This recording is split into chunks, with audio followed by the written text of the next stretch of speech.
Hi, I'm Brian Banky with Our Savior Lutheran Church, and we're talking about a concept today called being holy without holier than thou.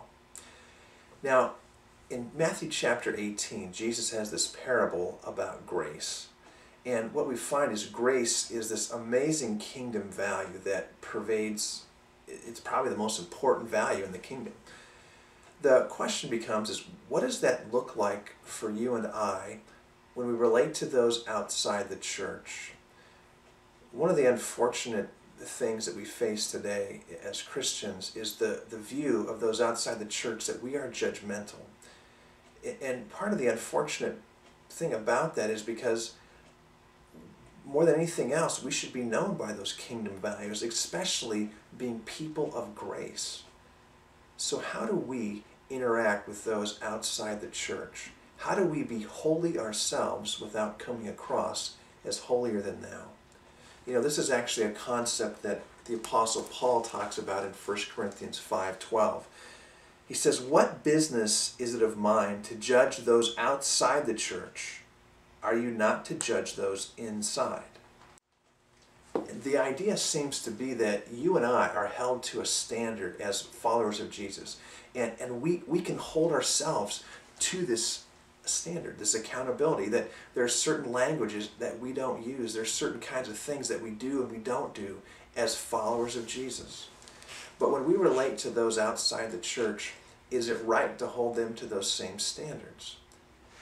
This would present a theological problem for us, actually. If we hold others to those same standards, what are we saying about what actually transforms you and I? We would say that Jesus, when he becomes part of our lives, actually transforms our behavior. So it's first belief and then the transformation happens.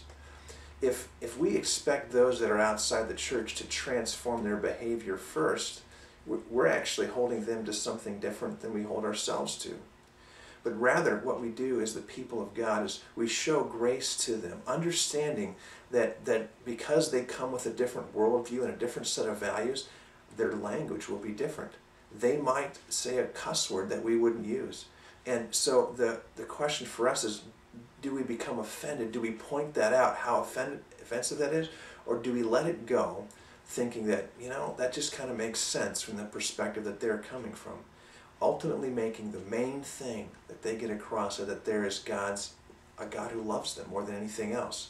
That God's grace is so prevalent in our lives that we're more interested about them becoming a Christian and then letting God change their behavior than asking them to shape up their lives before they become a follower of Jesus.